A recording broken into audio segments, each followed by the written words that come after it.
Now I am going to talk about the historical significance of the poem. She dwelt among the untrodden ways, written by William Wordsworth. William Wordsworth was one of the central figures in the Romantic movement, a period that emphasized emotion, nature, individualism. This poem is part of Wordsworth's Lucy poems written between 1798 and 1801, a series of 5 poems in which he explores themes of nature, loss, and the mysterious life and death of a young woman named Lucy. Although the identity of Lucy remains unknown, some scholars believe she may have been a symbolic representation of the poet's ideal, in other words, ideology of a pure, unspoiled woman, or an expression of his grief over a personal loss. Wordsworth's works, including this poem, reflect the romantic fascination or obsession or interest with nature and the emphasis on personal emotion. Now I am going to talk about the subject matter of this poem. Poet they use various subject matters: war, nature, life, humor, to talk about various things in our society, like political problems, social problems, economic problems, or other problems in our society. Here in this poem, writer has used nature as the subject matter, and he talks about the impermanence of human life or transient nature of human life. The poet uses nature as the subject matter of this poem to discuss the impermanence or transience, brevity or shortness of human life, and how we are subjected to death and decay. Additionally, he emphasizes that beauty is not eternal. Beauty will not last forever. In this poem, in short, writer or the poet says that uh, we can't live longer because we are subjected to death and decay and we die. Major event means the major incident in the poem. When we summarize what is given in the poem, we should be able to tell something about that poem in 2 or 3 sentences. The major event of this poem is the death of Lucy. It is very clearly understood at the end of the poem. Writer mentioned that. Writer mentions this thing, the death of Lucy, the central figure. The speaker reflects on her life. Writer or the poet talks about how she lived uh, in isolation without having any company with others, without having any association with others. Writer talks about the lifetime Lucy spent, and stating that she was little known and lived in obscurity, unknown, lived in unknown. She was little known.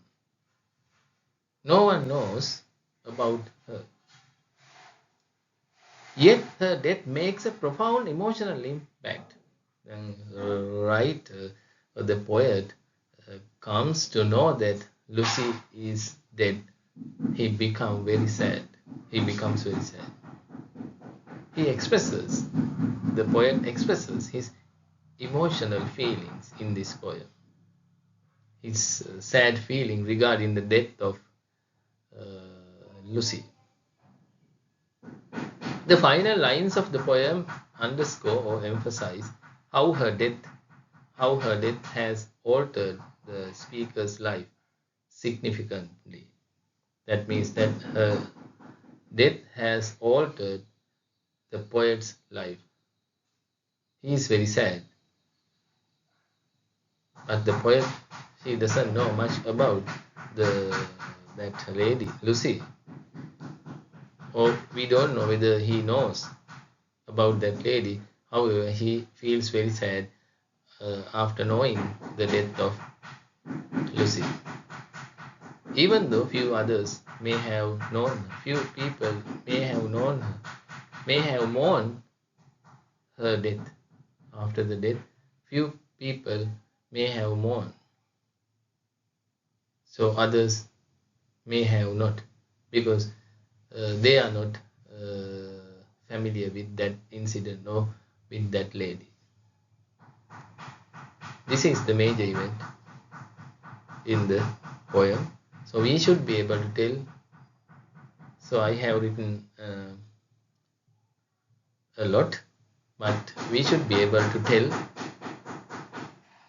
all these things in few sentences, in 2 or 3 sentences. Like this poem is about the death of a beautiful called Lucy, beautiful woman called Lucy.